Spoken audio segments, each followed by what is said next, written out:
Hasil menetaskan telur menggunakan mesin tetas periode Desember 2020 ini turun 18 ekor dari 20 butir telur ayam kampung yang kita miliki. Alhamdulillah masuk kategori sukses karena hanya 2 butir yang tidak menetas. Itu gagal menetas karena kendala teknis kemarin, lampu masalahnya, karena lampu sering padam jadi tidak bisa menetas semua. Dari 18 ekor DOC yang kita hasilkan ini masih ada kendala yang saya rasa perlu kita bahas, terutama untuk rekan-rekan yang baru mau mencoba menetaskan telur menggunakan mesin tetas, khususnya untuk peternakan skala rumahan atau skala kecil. Di sini apa yang jadi masalah? Yang jadi masalah dari hasil tetasan kita kali ini adalah telur menetas tidak seragam. Jadi selisih telur menetas dari hari pertama menetas, dari yang pertama menetas sampai yang terakhir menetas itu jedanya cukup lama karena lebih dari 5 hari. Dan hasilnya seperti ini, bisa dilihat. Ada yang sudah tumbuh bulu sayap sudah penuh, tapi ada juga yang belum dan masih kedinginan di pagi hari. Ini tanggal 2 Januari 2021 sekitar pukul 10, kondisi cuaca dingin karena tadi malam turun hujan cukup lebat, lingkungan dingin, tanah basah, dan ini masih aktivitas pagi untuk DOC-DOC yang kita hasilkan. Nah, kita bahas mengenai masalah pada penetasan kali ini. Seperti tadi yang sudah saya sebutkan, yaitu menetasnya tidak seragam.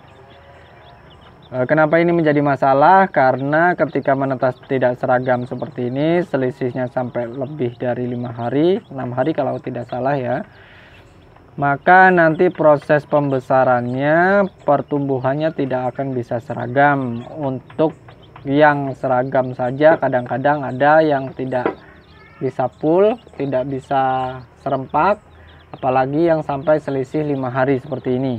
Ini dari DOC umur seperti ini aja, masih masa brooding saja sudah kelihatan besarnya, kecilnya, bulunya itu tidak seragam, dan ini berpengaruh nanti pada saat waktu mau panen penjualan ya.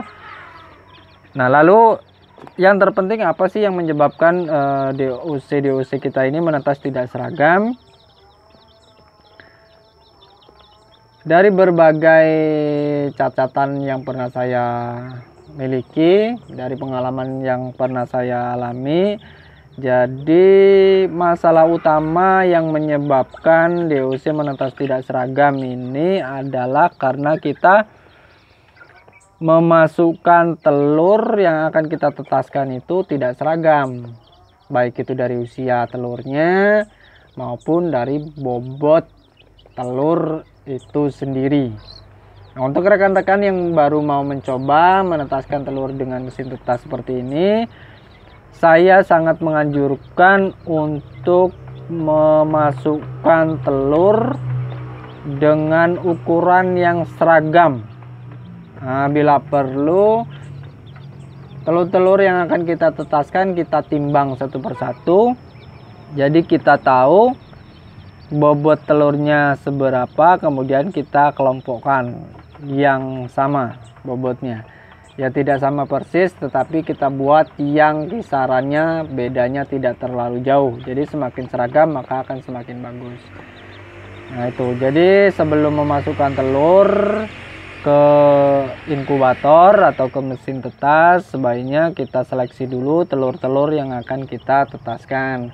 Pertama dari sisi bobotnya, bobot telur itu kita seragamkan, kemudian bentuk telurnya juga yang normal, jangan yang terlalu lonjong atau yang terlalu besar. Itu nanti kendala juga, akan mengakibatkan hasil tetasnya tidak maksimal. Oke, jadi penyebabnya yang paling utama adalah karena telurnya tidak seragam. Kemudian ada juga yang berpengaruh selain telur adalah dari indukannya. Kalau kita pakai indukan ayam kampung asli, kemudian kita campur dengan hasil telur dari ayam Rambon misalnya, silangan Bangkok dengan kampung ya, atau mungkin jenis ayam lainnya, itu juga akan berpengaruh juga. Saya sering mendapati dari 3 indukan atau 2 indukan atau 4 indukan itu kadang ada selisihnya tidak sama. Tetapi yang paling penting itu normalnya, alaminya, kalau ditetaskan secara alami sama induknya itu paling tidak dalam waktu 2 hari sejak pertama telur ayam menetas, itu paling nggak 2 hari itu harus menetas semua. Selebihnya dari itu biasanya hasilnya tidak akan bagus. Usia normalnya menetas telur ayam itu 21 hari. Jadi 18 hari itu sudah mulai buka, kerabangnya sudah mulai pecah ya, telurnya sudah mulai pecah, dan di usia pengeraman itu 21 hari seharusnya yang bagus itu sudah menetas semua.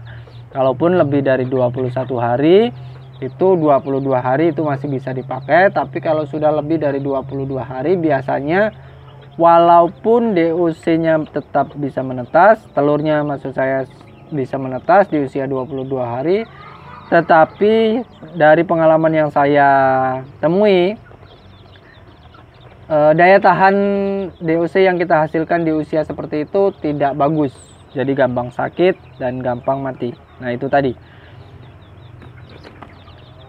2 hal tersebut itu perlu benar-benar diperhatikan supaya tidak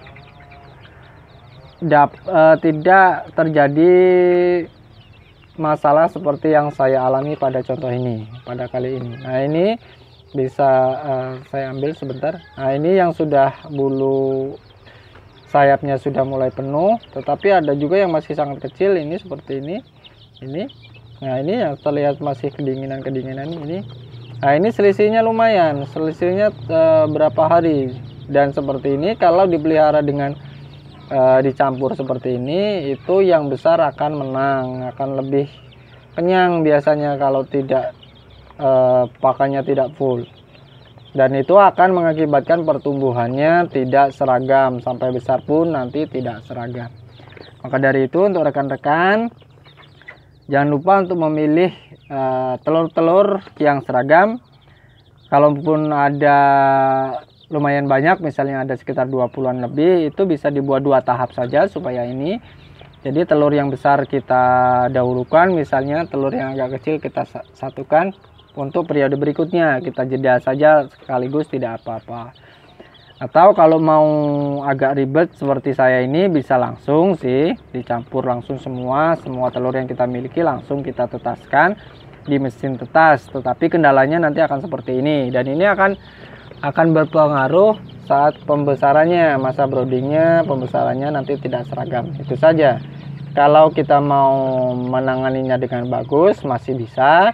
Misalnya seperti ini, kita pisahkan yang kecil-kecil, kita pisahkan, kita pelihara di tempat lain gitu. Pokoknya dipisah sehingga tidak ada persaingan saat makan dan minum.